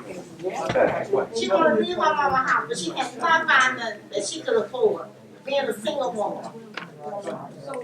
And you talk about 2,000? When you guys were at the city council meeting, you said 2,000 to 23. He sure did. Sure That was your Listen, if I can, let me try to address it. So it is difficult before you actually build something out. It is difficult to give you an exact number on what the rent is. They can give you a range. Right now, the building, the units that were built on 191st, that I asked all of you to go by and see. Yeah. And the quality, construction, all that is there. They're at $2,100 a month. They leased up in less than a month. And there's a waiting list still with them because people still in this community want to be able to get an upgraded housing. And so it may come off to some of us that some of these numbers are high. Like, right now if you look at gas, if you grew up in a different era, gas is super expensive. If we take a look at this, to make it a more, cohesive thing, that it's a community benefit from both sides. And so those kinds of input make it a unified effort for something to come in and be a part of what you guys have. And I'm gonna say this is a tough audience. And I love it. Because toughness is what makes you better. You understand? Someone just asked me a question. They said, Councilwoman, what does black excellence look like to you? And I say, it looks like expectations. The only way that we can be better is through your expectations. You follow what I'm saying? You gotta communicate what your expectations are and give us an opportunity to then deliver. Because we know that we're competent. It's just a matter of us connecting with what it is that we can realistically, through legal advice, through professional advice, expert advice, through the desires of people who want to do well in our community. If we can come together and communicate the expectations of what you want, I believe that there may very well be a way that we can achieve it where we all can walk away pretty satisfied, right?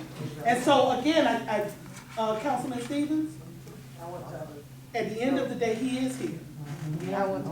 Okay, and he called this meeting, and that's a real important thing to know. He didn't even have Bible study. I didn't have Bible study. I want the council to recognize my community. They don't know y'all, but they know me. Every 2 weeks, I'm at the city council meeting fighting for Bunche Park. They didn't believe, they thought it was just, I was an anomaly. I'm not. These people raised me. This is what I represent, and when they come out here and they tell you what they want, that's what I'm trying to do, tell you what they want.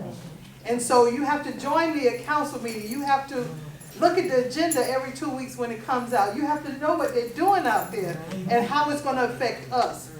We don't mind change, we don't care if everything is old is new again, we know that change is coming. We don't like this. Yes. Bring us something else, maybe 20 units that you can buy, not rent. You know, maybe just go back to the drawing board and come back. We are a small community. We have our parents' legacy on our shoulders. We can't just throw it away and let people walk in here and do what they want to.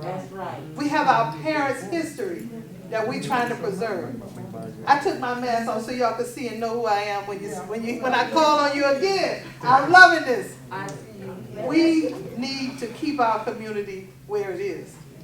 Hey, Councilman, before we leave too, I would love, I mean, Brenda said what she said in regards to how we feel, and I talked about the passion.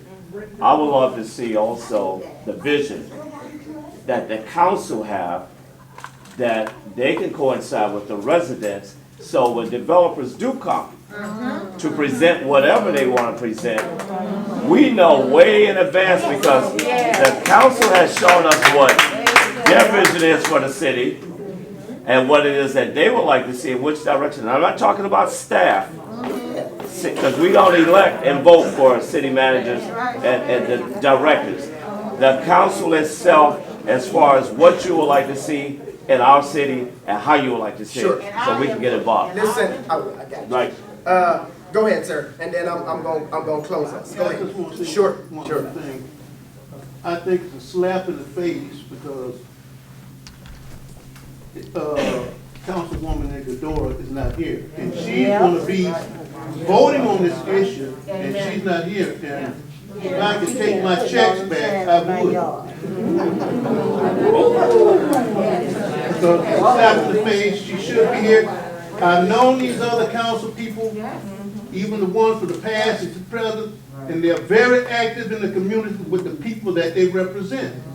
I know that is a fact, especially my sister over here, you know, Katrina. She's, you know, and the board is doing, I mean, the council people, because I've worked with them, and I before the pandemic, I'm to every meeting, but I'm old school. If I'm still using a typewriter, you know I can't use the computer.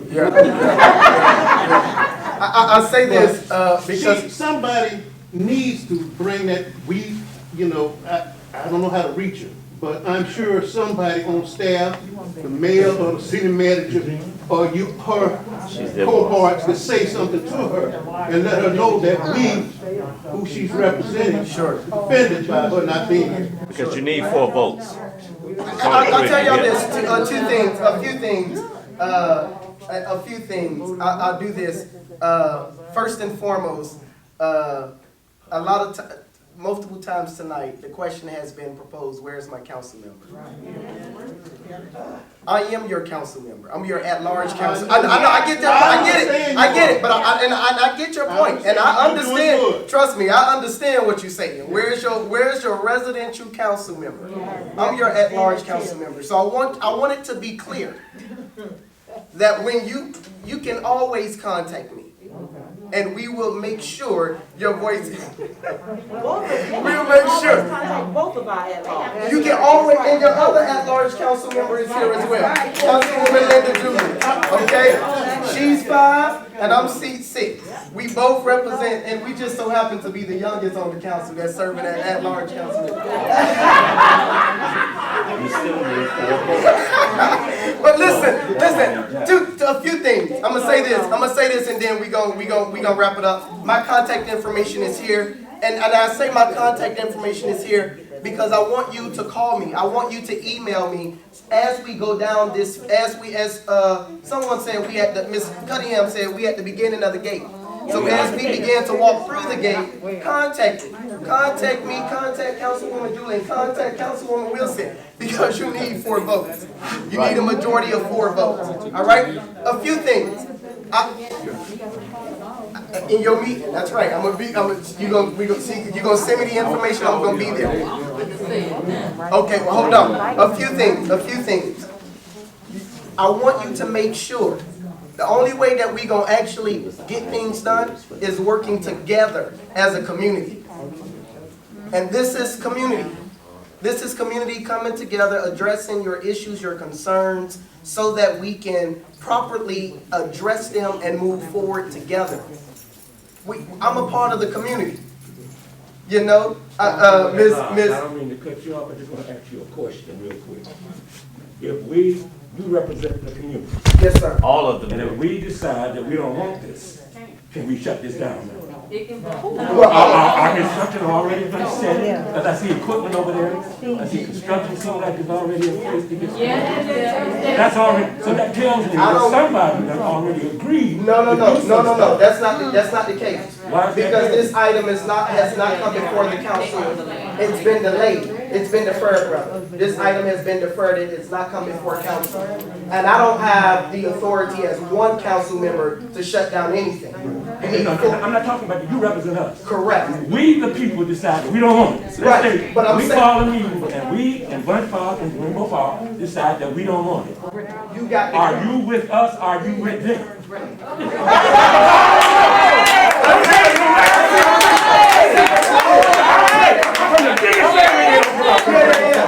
Don't laugh in my face, bro. Tell me right now, are you for us? Are you against us? I know the devil. I know the devil is here, and I can smell him on the side.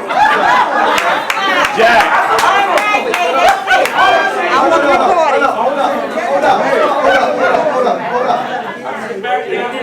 Hold up. No. Because, listen. Yeah. Hold up. Please.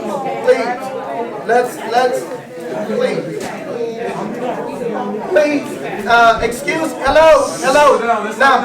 Now, what I won't be is disrespected. Amen. I won't be disrespected. Amen. Now, just like you all, I'm a member of the community as well. I have a responsibility as your council member to hear your concerns and make the best decision for the community. So let's be very clear about that. I know we got a little excited, but let's be very clear about that. I'm here because I want to address the issues that you all have.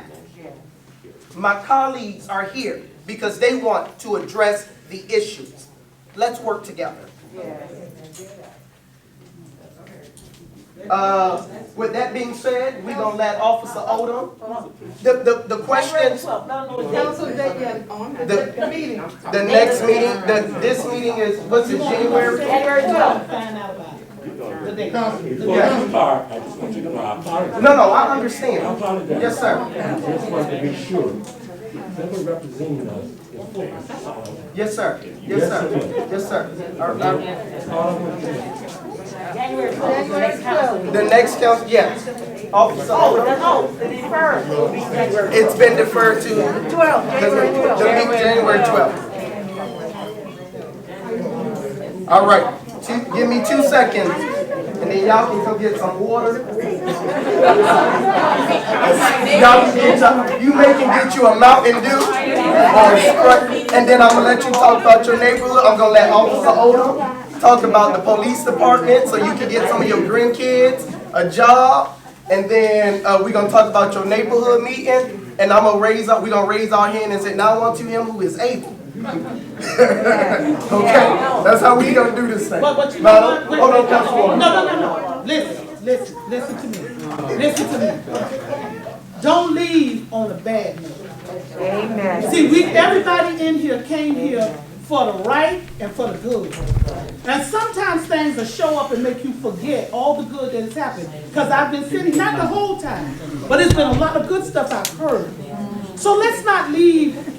You understand what I'm saying? Let's leave on a high note. Will you do that? Thank you. Well, that's one of the reasons my neighbor, my friend, my classmate came back and apologized. That's right. So we can leave on a high note. On a high note. I understand he was passionate, he grew up the same. I get it. He has to be wise.